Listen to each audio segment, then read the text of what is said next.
Hello बच्चों, welcome back. तो आज जो हम टॉपिक करने जा रहे हैं वो है न्यूक्लिक एसिड। ठीक है, this is the topic from your lesson biomolecules of class 11th। So nucleic acid was first discovered by Friedrich Miescher. ठीक है, और उन्होंने इसको कहाँ से डिस्कवर किया था? इसको उन्होंने डिस्कवर किया था न्यूक्लियस से, सेल के न्यूक्लियस से। और कौन से सेल लिया था उन्होंने जो सेल यूज़ किया था दैट वाज अ पस सेल। अब न्यूक्लिक एसिड कंपोनेंट हमको it's a bio macro molecule. ये बायो मैक्रो मॉलिक्यूल है। ठीक है, 800 डाल्टन से बड़ा इसका साइज है और हमको ये रिटेंटेट में मिलता है एसिड इनसॉल्युबल पूल के अंदर। ठीक है, ये सब हमने लेसन की स्टार्टिंग में पढ़ा था कि retentate, acid insoluble pool, acid soluble pool क्या है।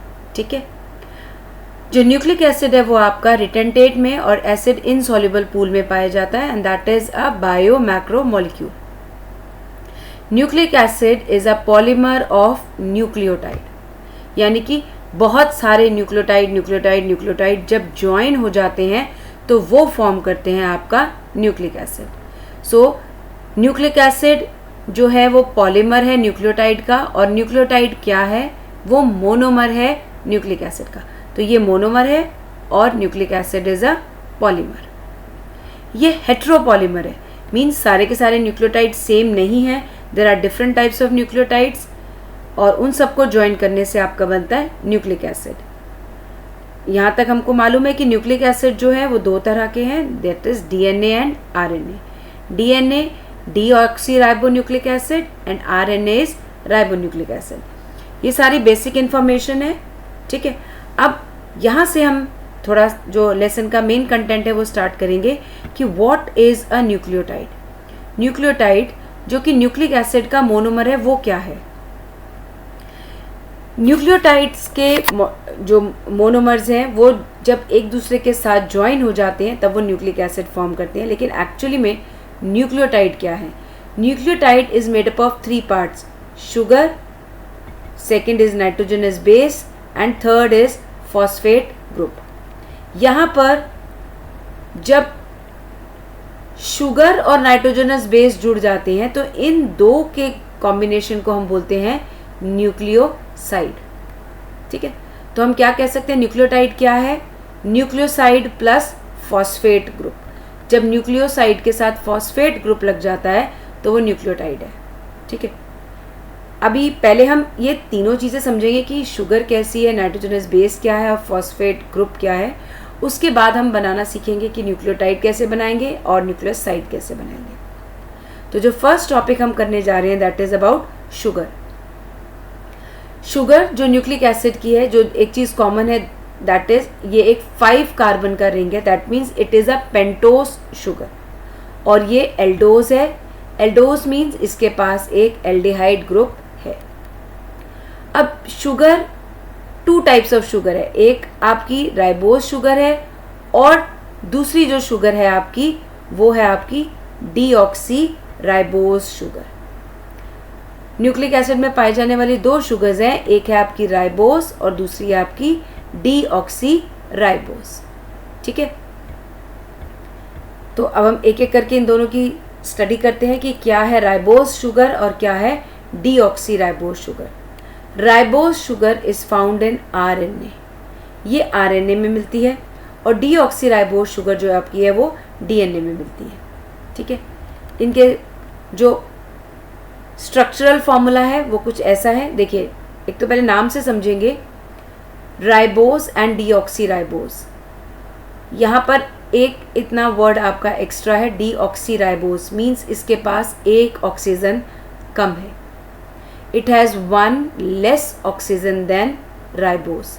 तो अगर हम एक जनरल फॉर्मूला लिखते हैं राइबोज का तो हमारा है C5H10O5, whereas deoxy ribose का फॉर्मूला है C5H10O4। यहाँ पर 5 ऑक्सीजन, यहाँ पर 4, तो इसमें एक ऑक्सीजन कम है। अब वो कहाँ कम है हम इसका स्ट्रक्चरल फॉर्मूला बना के देखेंगे कैसा है। ठीक है, ये है इसका रिंग स्ट्रक्चर। पेंटोस शुगर है, 5 कार्बन है। देखते हैं कहाँ है 1 carbon, 2 carbon, 3 carbon, 4 carbon and 5 carbon. ये 5 कार्बन का आपका स्ट्रक्चर है जो एक रिंग फॉर्म में है। इसमें आप ये देखोगे कि यहाँ पर कार्बन 3 और कार्बन 2 में दोनों में आपके हाइड्रोक्सिल ग्रुप्स अटैच्ड हैं, ठीक है।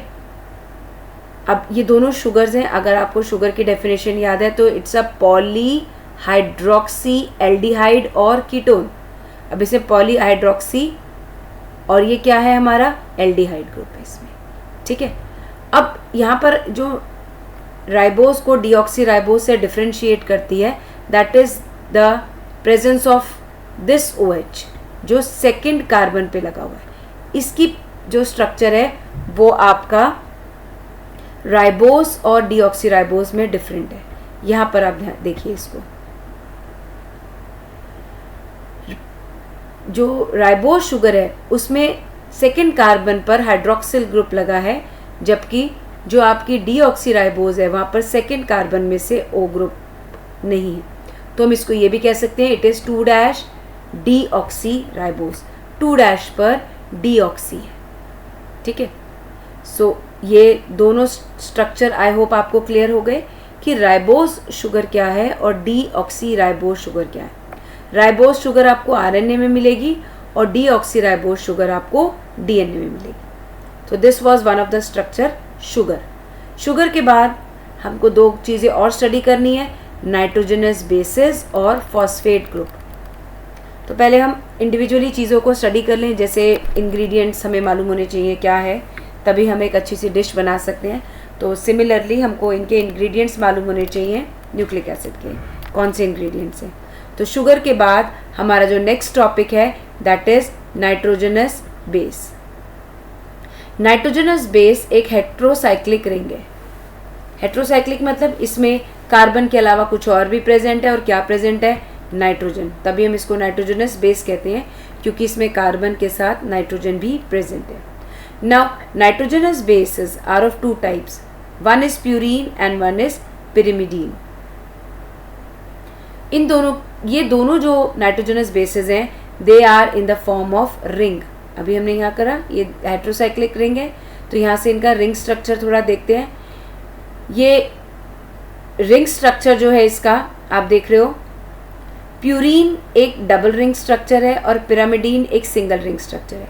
थोड़ा सा हम इसके अगर स्ट्रक्चर को स्टडी करें तो यहाँ से हम इसको नंबर देना स्टार्ट करते हैं, 1 2 3 4 5 6 7 8 9। यहाँ से 1 2 3 4 5 6, ये एक 6 मेंबर्स की रिंग बन गई है, और उसके बाद यहाँ पर आपके 3 एक्स्ट्रा ये हैं, 7 8 9। तो purine is a 9 membered ring. इसमें 9 मेंबर्स हैं और ये एक डबल रिंग है, ठीक है। आप यहाँ पर देख रहे हो नाइट्रोजन और नाइट्रोजन, इसमें 2, इस रिंग में भी 2 नाइट्रोजन है और इस साइड भी रिंग में 2 नाइट्रोजन है। बाकी आप इसकी वैलेंसीज को बॉन्ड्स के साथ सेटिस्फाई कर सकते हैं, ठीक है। नाइट्रोजन जहाँ है वहाँ पर डबल बॉन्ड्स है, इधर भी। तो ये बन गया आपका प्यूरीन का रिंग। इसी तरीके से pyrimidine ring is a 6 member ring, ठीक है। 1 2 3 4 5 6, there are 6 members in pyrimidine, और ये एक सिंगल रिंग है। अब प्यूरीन और पिरामिडीन, इनमें कुछ कुछ चेंजेस होते हैं, कुछ ग्रुप्स अटैच होते हैं और उनसे हमारे 2 नाइट्रोजनस बेसेस बन के आते हैं, एडेनिन एंड ग्वानिन। एंड उनके साइक्लिक स्ट्रक्चर्स हमको लर्न नहीं करने हैं अभी, ठीक है। सो हम सिर्फ नाम याद रखेंगे कि प्यूरीन 2 तरह के हमारे नाइट्रोजनस बेसेस प्रोवाइड करता है, एडेनिन एंड ग्वानिन, जबकि पिरामिडीन से हमको 3 तरह के नाइट्रोजनस बेसेस मिलते हैं, साइटोसिन, यूरासिल एंड थायामीन। तो हम ये कह सकते हैं कि प्यूरीन जो एडेनिन एंड ग्वानिन है दे आर सब्स्टिट्यूटेड प्यूरीन, और cytosine, uracil and thymine they are substituted pyrimidine. अब डीएनए में, जैसे अभी हमने पिछले उसमें पढ़ा था शुगर में, डीएनए के पास डीऑक्सी राइबोस शुगर है, आरएनए के पास राइबोस शुगर है। क्या नाइट्रोजनस बेसिस में भी कुछ डिफरेंस है? यस, नाइट्रोजनस बेसिस में ये 3 तो दोनों के पास कॉमन है। कौन कौन से? एडेनिन, ग्वानिन और साइटोसिन, ये दोनों के पास कॉमन है। ठीक है, डीएनए के पास भी एडेनिन, ग्वानिन, साइटोसिन है, आरएनए के पास भी एडेनिन, ग्वानिन, साइटोसिन है। डिफरेंस कहाँ है इसमें? डीएनए के पास जहाँ थायमीन है और वहीं पर आरएनए के पास यूरासिल है। मीन्स आरएनए में थायमीन नहीं मिलेगा और डीएनए में यूरासिल नहीं मिलेगा। ठीक है, तो हमारे टोटल 5 नाइट्रोजनस बेसिस हैं और डीएनए में भी 4 नाइट्रोजनस बेसिस प्रेजेंट होते हैं, आरएनए में भी 4 नाइट्रोजनस बेसिस प्रेजेंट होते हैं। ठीक है, उसके बाद आपका आता है फॉस्फेट और phosphoric acid. Now this is structure of, this is phosphoric acid H3PO4 और इससे बनता है आपका फॉस्फेट का ग्रुप। इनके हम स्ट्रक्चर देख लेते हैं कैसे हैं। फॉस्फोरिक एसिड P, एक P है, 4 oxygen, 1 2 3 4 oxygen and 3 hydrogen, 1 2 3 hydrogen, बाकी वैलेंसीज डबल बॉन्ड से यहाँ पर सेटिस्फाई हो रही है। अब इसमें से अगर हाइड्रोजन आयंस निकल जाएं तो ये फॉस्फेट ग्रुप बन जाता है 3 नेगेटिव साइन के साथ। मीन्स इनके H हट गए हैं और यहाँ पर ऑक्सीजन के साथ आपके 3 नेगेटिव आयंस आ गए।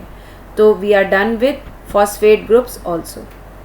तो अभी एक बार वापस समझाकर अपनी स्क्रीन पर देखते हैं कि न्यूक्लियोटाइड बनाने का जो हमें इंग्रेडिएंट चाहिए, that means sugar, nitrogenous bases and phosphate group, ये तीनों हमने समझ लिए क्या हैं। अब इन सब से बनाने जा रहे हैं हम न्यूक्लियोटाइड। ठीक है, क्योंकि न्यूक्लियोटाइड्स ही मिलकर के हमारे बनाते हैं न्यूक्लिक एसिड का स्ट्रक्चर। ठीक है, न्यूक्लियोटाइड बनाने से पहले हमको बनाना पड़ेगा न्यूक्लियोसाइड। ठीक है, न्यूक्लियोसाइड में क्या है? शुगर है और नाइट्रोजनस बेस है। शुगर और क्या है? Nitrogenous base. मतलब इसमें फॉस्फेट साइड पर है, तो आप इसको ऐसे याद कर सकते हैं, फॉस्फेट को साइड पे हटाओ तो शुगर एंड नाइट्रोजनस बेस से बनता है न्यूक्लियोसाइड। साइड में फॉस्फेट हटा हुआ है, फॉस्फेट साइड में पड़ा हुआ है। ठीक है, अब अगर इसके कॉम्बिनेशन, अब यहाँ पर ये थोड़ा सा देखिए, ये शुगर है आपकी। अभी हम यहाँ पर ये डिस्कस नहीं कर रहे हैं कि राइबोज है या डीऑक्सीराइबोज है, सिर्फ एक डिस्क्रिप्टिव, मतलब एक विजुअलाइजेशन के लिए कि एक शुगर के साथ अगर एक नाइट्रोजनस बेस अटैच्ड है, then it will be called as a nucleoside, nucleoside. Nucleotide क्या है? अगर इस न्यूक्लियोसाइड के साथ एक फॉस्फेट ग्रुप आकर के अटैच हो जाता है, then this structure is known as a nucleotide. यही हमारे काम का है। ठीक है, यहीं से बनाएंगे हम न्यूक्लिक एसिड्स। न्यूक्लियोटाइड को हम जोड़ते जाएंगे और न्यूक्लिक एसिड की चेन हमको मिल जाएगी। लेकिन इससे पहले, जोड़ने से पहले, हमें इनके नेम्स स्टडी करने हैं कि इनके नेम्स कैसे होंगे। न्यूक्लियोसाइड का नेम क्या होगा और न्यूक्लियोटाइड का नेम क्या होगा। अगर हम आरएनए की बात करें, या उसमें शुगर कौन सी होगी? राइबोस।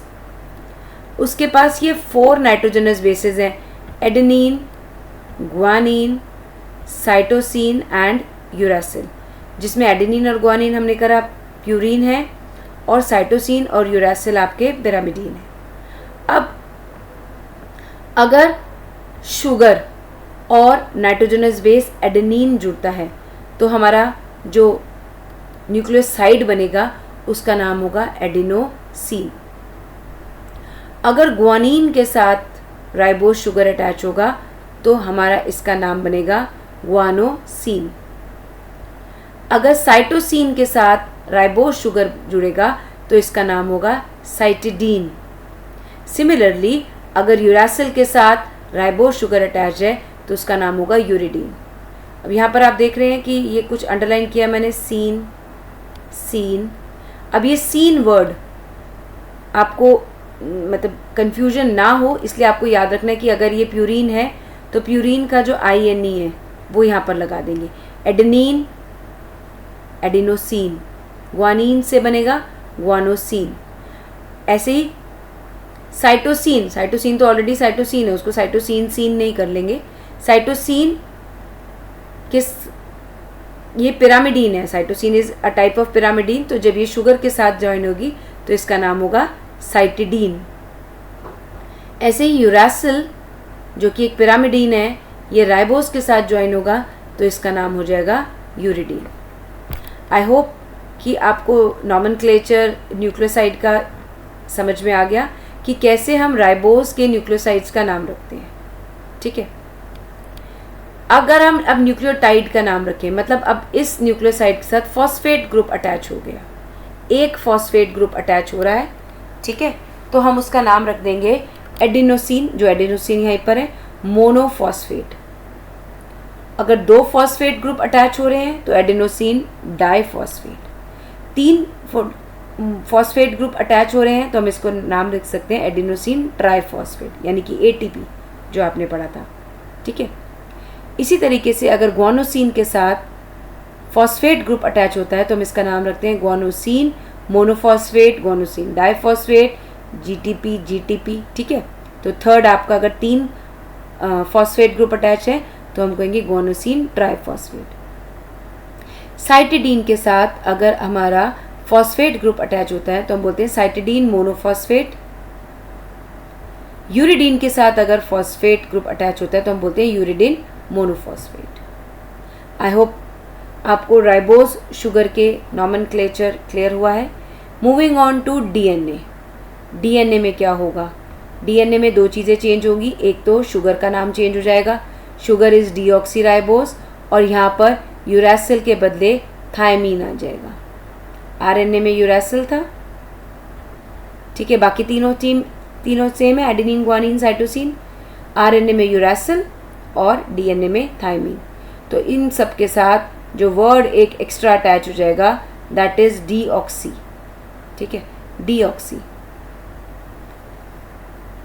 डीऑक्सीराइबोस के साथ एडेनिन ज्वाइन होगा तो आप नाम देंगे deoxy adenosine, same scene. Deoxyribose के साथ अगर ग्वानिन अटैच होगा तो डीऑक्सी ग्वानोसिन।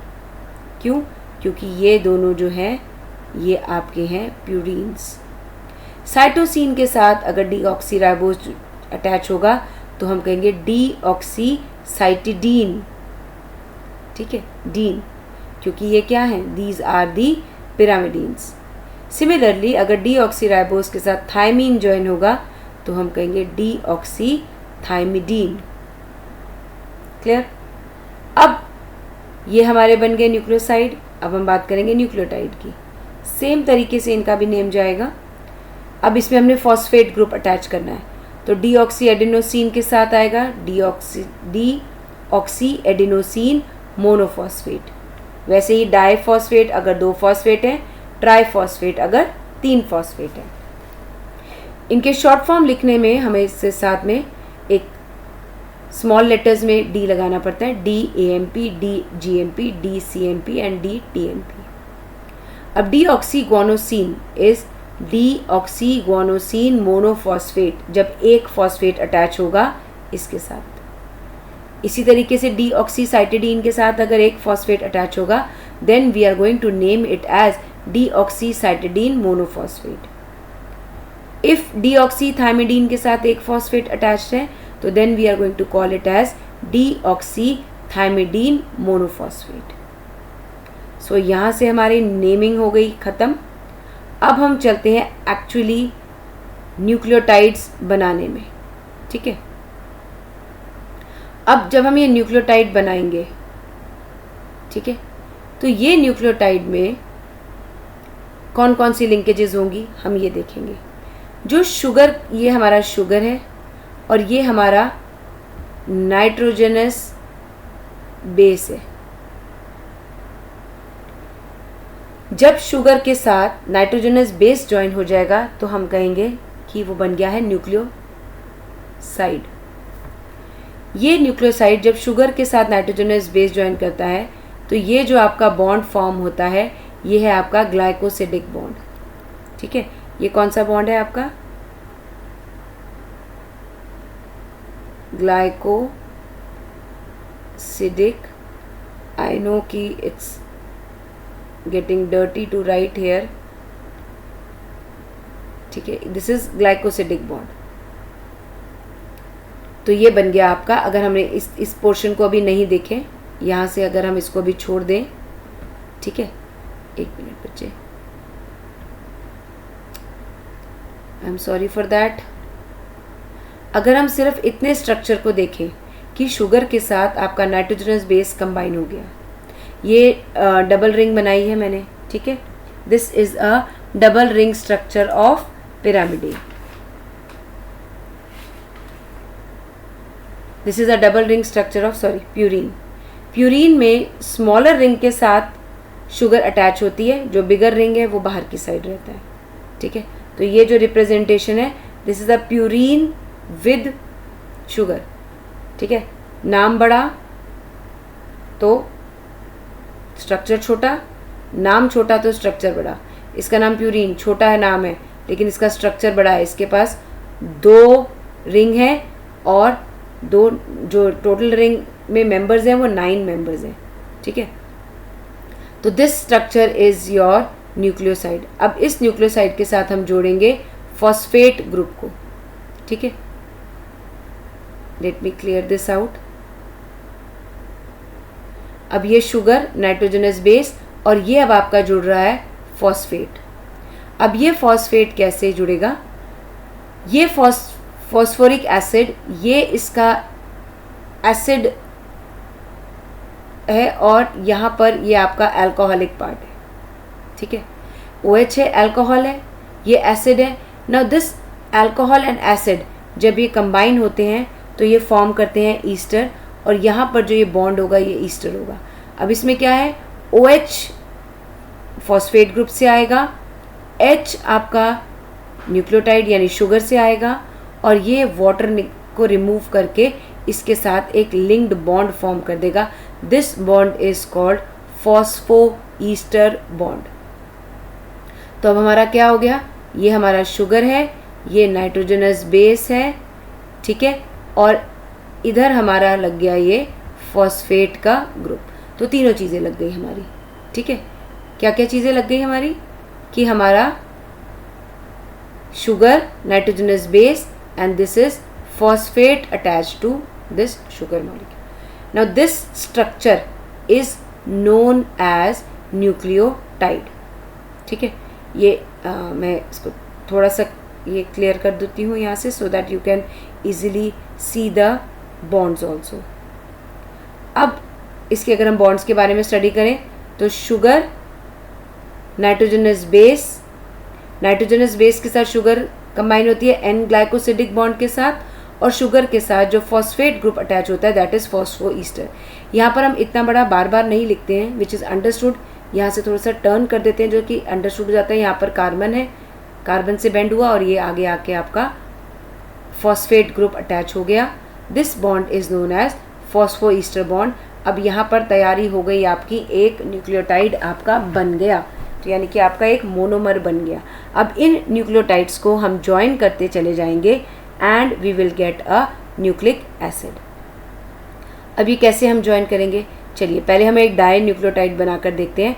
2 न्यूक्लियोटाइड को जोड़ेंगे तो कैसे जोड़ेंगे हम, ठीक है। एक हमने ये शुगर के साथ रख दिया और ये एक दूसरा न्यूक्लियोटाइड रख दिया, शुगर नाइट्रोजनस बेस, ठीक है, और ये आपका फॉस्फेट ग्रुप यहाँ पर अटैच्ड है। अब इस फॉस्फेट ग्रुप के पास, जैसे हमने पहले एक के साथ, यहाँ पर दोबारा एक बार आएंगे ऊपर, एक फॉस्फेट ग्रुप के साथ ये अल्कोहल का ग्रुप अटैच हो गया था, तो यहाँ पर एक ईस्टर बॉन्ड बन गया। अभी इसके पास एक यहाँ पर भी हाइड्रोजन OH बॉन्ड है, अभी एक OH ग्रुप यहाँ पर भी रखा है, यानी कि अभी फॉस्फेट के साथ कंबाइनिंग कैपेसिटी और ज़्यादा है, ठीक है। अब ये फॉस्फेट ग्रुप कैसे कंबाइन होगा, ये फॉस्फेट ग्रुप जो शुगर का 3rd मॉलिक्यूल है उसके OH के साथ इसका एक OH कंबाइन हो जाएगा और यहाँ पर एक और फॉस्फो ईस्टर बॉन्ड बन जाएगा। मतलब अब क्या हुआ, ये आपका एक न्यूक्लियोटाइड है, ये आपका दूसरा न्यूक्लियोटाइड है, अभी ये बॉन्ड नहीं है इसके बीच में, ठीक है। अभी इस फॉस्फेट के OH के साथ और ये शुगर के इस OH के साथ एक बॉन्ड फॉर्म हो जाएगा। वैसे ही एक वाटर मॉलिक्यूल निकाल देंगे, ठीक है, इसको निकालने से मेरे ख्याल से मैं एक बार ये ड्रॉ कर ही दूँ आपके लिए कि यहाँ पर अभी हम सिर्फ इस एक एक्स्ट्रा OH जो इसका रखा हुआ है उसके बारे में बात करते हैं कि ये एक एक्स्ट्रा OH जो है, बाकी तो जो है वो इसके साथ है ही, ये OH यहाँ से OH और इसका H, ठीक है, ये OH और इसका H मिलाकर एक और वाटर मॉलिक्यूल्स निकाल देगा और यहाँ पर फिर ये एक बॉन्ड बन जाएगा जो अगेन आपका फॉस्फो ईस्टर बॉन्ड कहलाएगा। तो अब क्या हुआ, अब हमने देखा कि एक न्यूक्लियोटाइड दूसरे न्यूक्लियोटाइड के साथ अटैच हो गया, ठीक है। ऐसे ही ये बहुत सारे न्यूक्लियोटाइड्स आपस में अटैच होते चले जाएंगे और आपकी जो रिजल्टेंट चेन बनेगी that is a polynucleotide chain, ठीक है। ये एक न्यूक्लियोटाइड, ये दूसरा न्यूक्लियोटाइड, दो तो हमने ये वाले देखे, इसमें एक ये बन गया फॉस्फोईस्टर बॉन्ड और ये ऑलरेडी एग्जिस्टिंग था पुराना फॉस्फोईस्टर बॉन्ड जो इसको बनाने में लगा था, ठीक है। इसको बनाने में जो ये फॉस्फोईस्टर बॉन्ड बीच में था, एक ये है और एक ये एक मॉलिक्यूल को दूसरे से भी अटैच कर रहा है, ठीक है। तो ये फॉस्फेट जो है ये एक न्यूक्लियोटाइड को दूसरे न्यूक्लियोटाइड के साथ कंबाइन कर रहा है, मींस इसने एक हाथ से ऊपर वाला न्यूक्लियोटाइड पकड़ रखा है और एक हाथ से इसने नीचे वाला न्यूक्लियोटाइड पकड़ रखा है। तो हम ऐसे इमेजिन कर सकते हैं कि फॉस्फेट ग्रुप ने ऊपर से भी न्यूक्लियोटाइड को होल्ड किया हुआ है और इस न्यूक्लियोटाइड को भी होल्ड किया हुआ है। ये भी फॉस्फोईस्टर बॉन्ड है, ये भी फॉस्फोईस्टर बॉन्ड है। सो एक न्यूक्लियोटाइड दूसरे न्यूक्लियोटाइड के साथ जब कंबाइन करेगा तो उसमें हमको दो इस फॉस्फोईस्टर बॉन्ड देखने को मिलेंगे, ठीक है। एक तो फॉर्मेशन इन द न्यूक्लियोटाइड और दूसरा जॉइनिंग ऑफ टू न्यूक्लियोटाइड। तो पॉलीन्यूक्लियोटाइड की चेन में हमारे पास जब चेन बनती है तब हमारे पास फॉस्फोडाईस्टर बॉन्ड्स होते हैं, ठीक है। तब हमारे पास फॉस्फोडाईस्टर बॉन्ड्स होते हैं। आई होप ये आपको क्लियर है, ठीक है। अब हम देखेंगे कि ये जो पॉलीन्यूक्लियोटाइड की चेन बन रही है इसमें जो फॉस्फेट वाला टर्मिनल फ्री रह गया, अब एक पूरी चेन बनेगी तो ऑब्वियसली एक साइड पर एक चीज़, एक आपको एंड मिलेगा और दूसरी साइड पर आपको दूसरा एंड मिलेगा। इस साइड पर जहाँ पर ये 5 कार्बन वाला मॉलिक्यूल प्रेजेंट था, यहाँ से हमने काउंटिंग स्टार्ट की थी 1 2 2 3, ये अंदर वाला 4 और यहाँ पर जो था कार्बन वो था 5 कार्बन। तो यहाँ 5 कार्बन वाली जगह पर कोई लिंकेज अब यहाँ पर नहीं है। This is the first nucleotide of the chain जो 5 एंड पे फ्री है। तो इस साइड को हम बोलेंगे 5' या 5' टर्मिनल, इसको हम बोलेंगे। सिमिलरली अगर हम लास्ट एंड पे आए तो यहाँ पर 3rd कार्बन था, यहाँ पर आपका 3rd कार्बन था 1 2 3, तो इस एंड को हम बोलेंगे 3' एंड। तो पॉलीन्यूक्लियोटाइड चेन में एक आपका 5' एंड है और एक आपका 3' एंड है, ठीक है। 5' एंड में फॉस्फेट आपको दिखेगा, किसी के साथ कंबाइन नहीं हो रखा है, और 3' एंड में आपको हाइड्रोक्सिल ग्रुप मिलेगा। So this is 1 polynucleotide chain, अभी डीएनए नहीं बना, ठीक है। This is 1 polynucleotide chain. 1 polynucleotide chain can be RNA, but it is not DNA. Let's move to the structure how DNA is made. अब हमको ये बात मालूम है कि नाइट्रोजनस बेस जो है वो आपस में पेयरिंग करते हैं, आपस में हाइड्रोजन बॉन्ड से पेयर्ड अप हो जाते हैं। कैसे? A will always bond to T with 2 hydrogen bonds और C की हमेशा बेस पेयरिंग होगी G के साथ बाय 3 हाइड्रोजन बॉन्ड। तो A और T के बीच में आपके आ गए 2 हाइड्रोजन बॉन्ड, ठीक है। अभी इसको समझने से पहले आप यहीं पर समझिए कि A जो नाइट्रोजनस बेस है वो हमेशा T के साथ पेयर होगा और C जो है वो हमेशा G के साथ पेयर होगा। This is specific pairing of the bases. Now अब हम देखते हैं, हमने ये पॉलीन्यूक्लियोटाइड की जो पहले चेन बनाई थी 5' 3' एंड पर, इसमें हम क्या देख रहे हैं, एक बार इसी चेन पर वापस आते हैं तो हम ये देख रहे हैं कि इतना स्ट्रक्चर जो है just give me 1 more minute. Now इतना स्ट्रक्चर जो आपका है फॉस्फोरस और शुगर का, ये कॉमन है, ठीक है. This is same, this is repeatedly same. Sugar भी अगर डीएनए है तो डीऑक्सीराइबोज है, फॉस्फेट तो फॉस्फेट है ही है. तो ये सब स्ट्रक्चर जो है ये कॉमन है. चेंज कहाँ आता है? नाइट्रोजनस बेसिस में. चेंज कहाँ आता है? नाइट्रोजनस बेसिस में. तो हम कहते हैं कि phosphate and sugar are the backbone. This is the backbone of DNA molecule. ये बनाती है आपकी बैकबोन. और नाइट्रोजनस बेसिस जो है वो आपका इसके अंदर की तरफ लगे हुए होते हैं इन अ प्रॉपर सीक्वेंस. अब हमने इसकी पेयरिंग करानी है, ठीक है. हमें अगर हम एक दूसरी चेन ले लें, अगर हम ऐसी ही एक न्यूक्लियोटाइड की दूसरी चेन ले लें, यहाँ पर suppose we imagine one chain here, जहाँ पर ये एक फॉस्फेट और ये शुगर का ये आपका बन गया. This is phosphate, this is phosphate और दिस इज़ फॉस्फेट. और यहाँ पर आपके बने हैं नाइट्रोजनस बेसिस. मैं 1 मिनट कलर चेंज करके इसको थोड़ा सा देखते हैं, ठीक है. इधर आपके बन रहे हैं ये नाइट्रोजनस बेसिस. तो नाइट्रोजनस बेस को नाइट्रोजनस बेस के साथ कंबाइन होना है, यहाँ से इसको कंबाइन करना है. If I keep both the chains parallel to each other, तो ये तो इसकी विसिनिटी में आया ही नहीं, इसके कॉन्टैक्ट में ही नहीं है, तो ये इसके साथ बॉन्ड फॉर्म नहीं कर सकता. तो इसको क्या करेंगे? इसको हम, अब ये भी इसका 5 टर्मिनल है और ये इसका 3 एंड टर्मिनल है, ठीक है. This is 3 terminal and this is 5 terminal. Now अब इन नाइट्रोजनस बेसिस को अंदर की तरफ लाना है. ये रोटेट नहीं हो सकती. इसको हमने क्या करना है? 3' को ऊपर, 5' को हमने रोटेट करके नीचे ले आना है. तब नाइट्रोजनस बेस के सामने प्लेस्ड हो जाएगी कुछ इस तरीके से, ठीक है. ये 5' एंड हो गया और ये 3' एंड हो गया. जैसे मान लीजिए हम ये कहें कि ये फॉस्फेट है और ये इसका 3' टर्मिनल है, तो यहाँ पर हमने इसको इस तरीके से प्लेस करना है कि ये ऐसे करके ऐसे आ जाए. तो we can say that they are anti parallel to each other. 2 polynucleotide की chain anti parallel each other के, जिससे कि नाइट्रोजनस बेसिस जो है वो बीच में एक आमने सामने आ जाएंगे एंड देन उनमें आपस में पेयरिंग स्टार्ट हो जाएगी. हाइड्रोजन बॉन्ड्स बनने शुरू हो जाएंगे. तो A will form bond with T and C will form bonds with G. इस तरीके से आपका ये स्ट्रक्चर बन जाएगा डबल ऐसे. अब जो डीएनए है वो डबल सिंपली डबल लेयर में नहीं है, it becomes a helical structure. ये कैसा हो जाएगा? आपका राइट हैंडेड कॉइल स्ट्रक्चर बनेगा.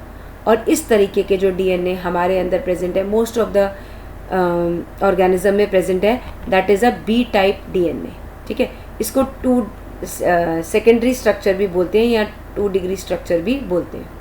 अब थोड़ा सा हम इसको और समझेंगे डीएनए के स्ट्रक्चर को, कि डीएनए का एक स्ट्रक्चर आप ये इमेजिन कर सकते हैं कि आप जैसे सीढ़ियाँ स्टेयरकेस चढ़ते हैं, गोल वाले जो स्टेयरकेसेस होते हैं, आप मान लीजिए आपने राइट हैंड से रैलिंग को पकड़ा हुआ है और आप घूमते जा रहे हैं और नीचे आपके जो स्टेयर्स हैं वो ये बेस पेयर्स हैं. तो ये कुछ इस तरीके का स्ट्रक्चर है. नाउ एक टर्न से वापस उसी स्टेज पे आने की टर्न को हम बोलते हैं it's a pitch. It is called as 1 pitch. और इसकी लेंथ कितनी है? 2.4 नैनोमीटर. अगर इसको एंगस्ट्रॉम में कन्वर्ट करें, सॉरी मैंने 2.4 बोल दिया शायद, इट इज़ 3.4 नैनोमीटर. और अगर हम इसको एंगस्ट्रॉम में कन्वर्ट करें तो इसके पास है 34 एंगस्ट्रॉम की इसकी लेंथ है. फ्रॉम 1 मतलब एक टर्न यानी कि एक पिच की लेंथ है इसकी 3.4 नैनोमीटर या 34 एंगस्ट्रॉम. अब इनके बीच में आपके हैं 10 बेस पेयर्स. 1 2 3 4 5 6 7 8 9 10. अब अगर टोटल 3.4 एंगस्ट्रॉम है तो इनके बीच में कितना होगा? Divided by 10. तो the distance between 2 nucleotide is 3.4 angstrom. 10 से डिवाइड कर लो and you will get 3.5 angstrom. ठीक है. ये हमने पढ़ लिया कि इसके बीच में 10 बेस पेयर्स होते हैं। 10 बेस पेयर्स मतलब बेस पेयर मतलब एक नाइट्रोजन बेस यहाँ और एक नाइट्रोजन बेस यहाँ, तो दिस विल बिकम 1 पेयर। एक पेयर में 2 नाइट्रोजनस बेस, तो टोटल एक पिच में how many nitrogenous bases? 20 nitrogenous bases will be there. अब क्योंकि ये स्ट्रक्चर टर्न कर रहा है, ट्विस्ट कर रहा है, ठीक है, लैडर की फॉर्म में ट्विस्ट कर रहा है, तो ये पैरेलल नहीं रखे हुए एक दूसरे के ऊपर। अगर आप स्टेयरकेसेस को ध्यान से देखें तो हर स्टेयर, अगर हम रोटेशन में जा रहे हैं तो हर स्टेयर दूसरी स्टेयर से थोड़ी सी टिल्टेड है। अगर फर्स्ट स्टेयर ऐसे है तो दूसरी स्टेयर थोड़ी ऐसे जाएगी, तीसरी उसके ऊपर और टिल्टेड जाएगी, फिर और टिल्टेड और टिल्टेड, टिल्ट करते करते आपका स्ट्रक्चर, आई नो कि ये स्टेयर का स्ट्रक्चर तो नहीं है, बट स्टिल वन स्टेयर्स अगर आप चढ़ते हैं इन अ कर्व्ड मैनर, तो उसमें आपके जो स्टेयर्स हैं वो रोटेट करती है कुछ एंगल से। अब इसमें और इसके बीच में भी एंगल होगा कुछ। Now the angle between them is 36 degree. 36 कैसे? 10 है और टोटल 360 पर घूम रहा है, तो हर एक के बीच में जो एंगल है that is 360 divided by 10, that is 36 degree. थोड़ा सा हम डीएनए और आरएनए के स्ट्रक्चर को कंपेयर करते हैं। DNA has deoxyribose sugar, RNA has a ribose sugar. DNA हमारा जेनेटिक मटेरियल बनाता है, ठीक है, जबकि आरएनए डीएनए को कॉपी करता है और फिर प्रोटीन सिंथेसिस में मदद करता है। ये हम आने वाले लेसन्स में डिटेल पढ़ेंगे कि how this process takes place. DNA में ATCG, ठीक है, adenosine, thymine, cytosine and guanine, और आरएनए में AUGC, adenine, uracil, guanine and cytosine. DNA is exclusively present in nucleus, जबकि आरएनए हमारा nucleus, cytoplasm and ribosomes are also RNA, ठीक है। So this was about nucleic acid. I hope कि मैं आपको इसको समझा पाई and you have understood fairly well. Lesson read ज़रूर करेंगे NCERT से, ठीक है, and study hard, take care of all and stay blessed. Thank you. Next lesson में, इसी लेसन के नेक्स्ट पार्ट के लिए नेक्स्ट वीडियो में मिलते हैं। ओके बच्चे, गॉड ब्लेस यू।